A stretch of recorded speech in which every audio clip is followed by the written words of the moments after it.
সামনে হত্যার বিচার এবং নিরাপদ ক্যাম্পাসের যে দাবি রয়েছে সেই নিরাপদ ক্যাম্পাসের দাবি পূরণ করবে, শিক্ষার্থীদের দাবি পূরণ করবে এবং ছাত্রলীগের বিচারের দৃশ্যমান পদক্ষেপ গ্রহণ করবে।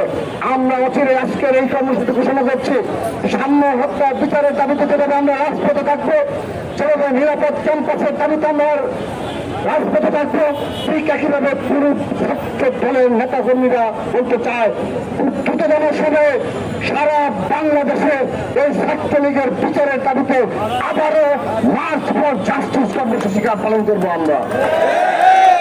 আমরা শুধু বলতে চাই এই সামনে হত্যার বিচারের দাবিতে এবং সর্বশেষ এই সম্মানিত ডিসি স্যার এবং প্রক্টর স্যারের যে পদত্যাগের যে দাবি উঠেছে, আমি বিশ্বাস করি তারা সম্মানিত ব্যক্তি হিসাবে তারা এই দাবিগুলো বিবেচনা করবে।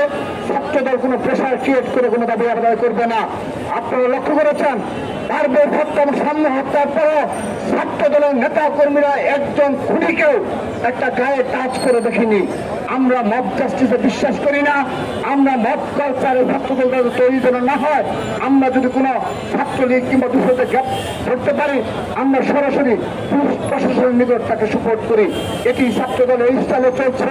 এই ভূমিকার কারণে একটি গুপ্ত সংগঠন রয়েছে যারা মনে করে থাকে আমাদেরকে সোশ্যাল মিডিয়ার মাধ্যমে নিয়ন্ত্রণ করে তারা তাদের ক্যাম্পাস কেন্দ্রিক যে অপকর্ম রয়েছে, তারা তাদের যে ধরনের কর্মকাণ্ড রয়েছে অব্যাহত রাখবে।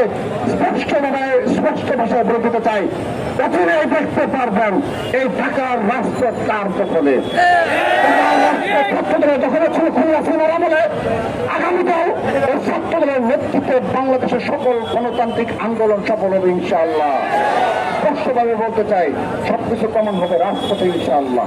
আজকের এই কর্মসূচি থেকে আমরা নিরাপদ ক্যাম্পাসের দাবিতে সম্মানিত ডিসি স্যারকে অনুরোধ জানাচ্ছি, দৃশ্যমান পদক্ষেপ আমাদেরকে দেখাতে হবে এবং সাধারণ শিক্ষার্থীদের যে নিরাপদের যে বিষয়টি এসেছে এবং সামনে হত্যার সত্যিকারের খুনি কারা, সত্যিকারের অর্থে কারা এই খুনের সাথে জড়িত তাদের নাম প্রকাশ করতে হবে, সিসি ক্যামেরার ফুটেজ প্রকাশ করতে হবে এবং তারপর আমরা বিশ্বাস করব যে এই যাদেরকে গ্রেপ্তার করা হচ্ছে তারাই সাম্য আসল খুনি এবং সেই বিষয়ে দ্রুততর সময়ে তাদের স্পষ্ট বক্তব্য এবং বিবৃতি আশা করে আজকের মতো আজকের এই কর্মসূচি শেষ করছি।